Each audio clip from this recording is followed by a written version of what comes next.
Assalamualaikum warahmatullahi wabarakatuh.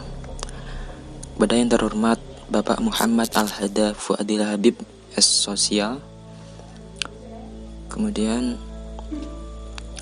teman-temanku yang mana mungkin saja menyaksikan video yang telah saya buat dalam rangka menyelesaikan tugas ujian tengah semester mata kuliah Pemberdayaan Ekonomi yang diampu oleh Bapak Muhammad Al-Hada. Di sini saya akan mereview jurnal yang telah ditulis oleh Bapak Muhammad Al-Hada. Jurnal tersebut mempunyai judul Kajian Teoritis Pemberdayaan Masyarakat dan Ekonomi Kreatif, yang termaktub dalam jurnal Al-Rihlah, Journal of Islamic Tourism, Halal Food, Islamic Traveling, and Creative Economy, dengan volume 1, isu 2, dan halamannya 106-134 atau berjumlah 29 halaman. Ditulis pada tahun dan bulan November 2021 dan direview oleh saya, Bagus Prastio, pada tanggal 20 Oktober 2021. Abstrak dari jurnal ini berjudul Kajian Teoritis Pemberdayaan Masyarakat dan Ekonomi Kreatif ini langsung menuju ke topik pembahasan yang akan dibahas oleh penulis, sehingga pembaca semakin mudah untuk memahami jurnal ini.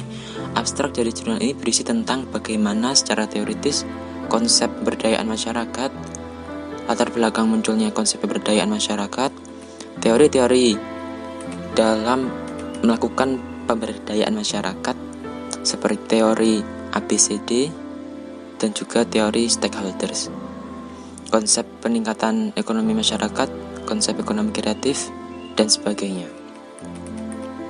Kemudian pengantar dari jurnal ini secara umum, pemberdayaan masyarakat ditujukan kepada kelompok masyarakat yang rentan dan lemah, sehingga setelah diberdayakan mereka memiliki kekuatan atau kemampuan dalam memenuhi kebutuhan dasarnya. Kebutuhan dasar ini mencakup sandang, pangan, dan juga papan. Selain mampu memenuhi kebutuhan dasar, masyarakat juga diharapkan dapat menjangkau sumber-sumber produktif yang dapat meningkatkan pendapatannya dan memperoleh barang atau jasa yang dibutuhkan dengan kualitas yang bagus, sehingga kesejahteraan mereka dapat teratasi, dapat meningkat seiring berjalan waktu. Kemudian metode penelitian dalam jurnal ini menggunakan pendekatan deskriptif kualitatif, yaitu dengan melakukan kajian eksploratif terhadap literatur. Adapun teknik pengumpulan data menggunakan teknik studi pustaka. Studi pustaka ini merupakan kegiatan pengumpulan data dari berbagai sumber atau literatur yang dibutuhkan dalam penelitiannya. Selanjutnya yaitu hasil penelitian.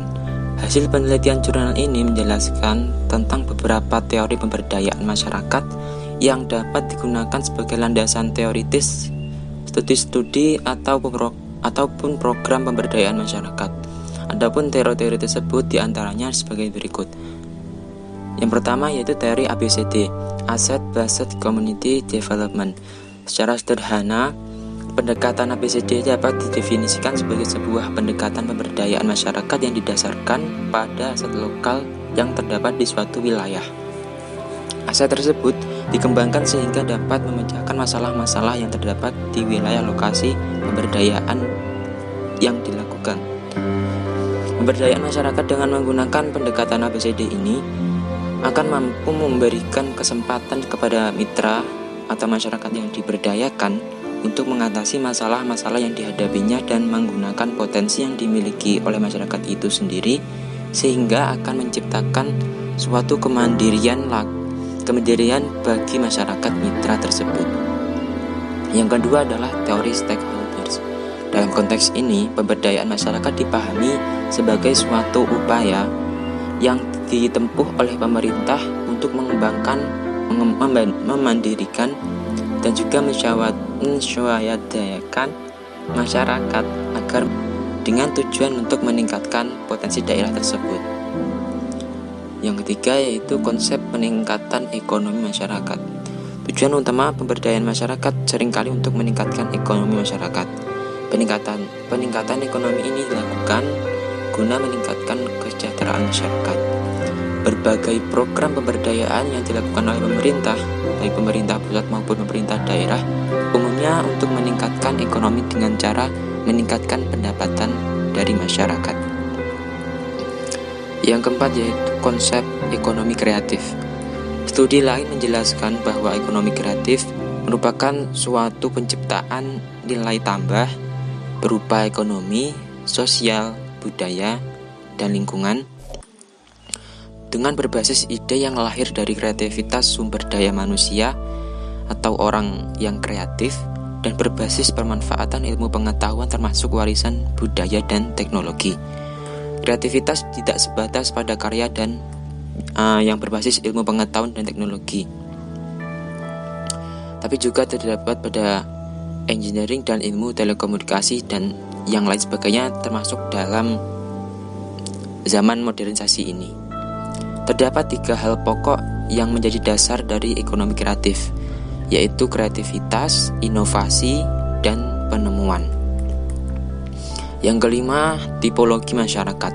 Secara sederhana, tipologi dalam pemberdayaan masyarakat dapat didefinisikan sebagai upaya pengelompokan kondisi spesifik keunggulan potensi sumber daya alam, sumber daya manusia, dan potensi kelembagaan serta potensi prasarana dan sarana dalam menentukan arah pengembangan dan pembinaan masyarakat berdasarkan karakteristik keunggulan komparatif dan kompetitif dari setiap wilayah.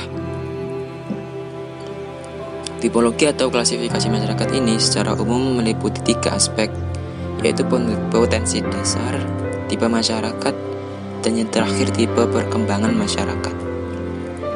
Yang keenam, alur pemberdayaan masyarakat melalui pembentukan BUMDesa.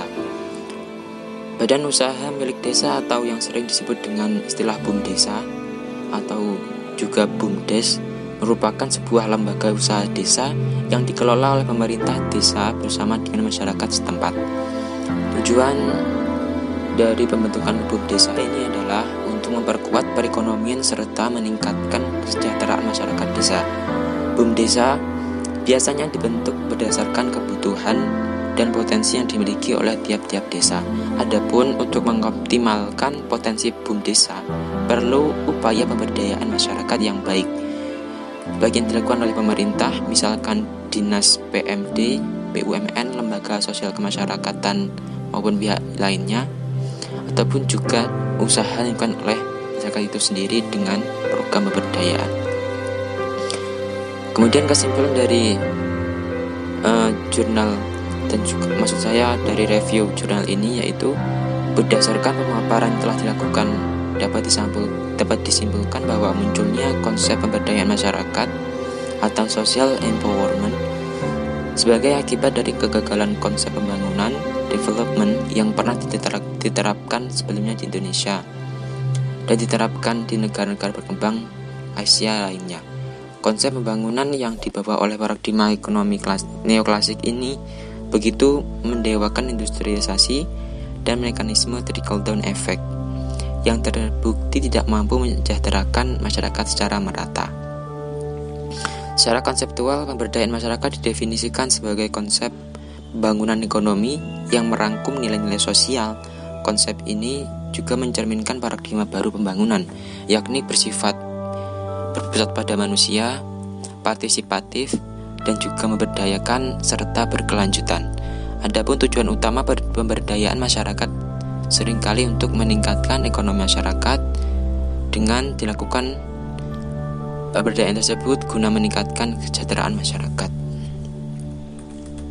Kemudian kekuatan atau keunggulan dari jurnal ini yaitu teori dan model analisis yang digunakan sangat tepat. Kemudian abstrak yang ditulis cukup menyeluruh dan mudah dipahami oleh pembaca. Kemudian penulis detail dalam memberikan hasil yang didapat, yaitu dengan melakukan penelitiannya secara mendetail. Kemudian yang keempat, menggunakan bahasa dan analisis yang dilakukan oleh penulis sangat mudah dipahami. Kelemahan yang dapat saya temukan hanya satu, yaitu penulis kurang lengkap dalam menyimpulkan keseluruhan isi dari jurnal ini. Mungkin itu saja yang dapat saya sampaikan. Kurang lebihnya saya mohon maaf. Akhirul kalam, wassalamualaikum warahmatullahi wabarakatuh.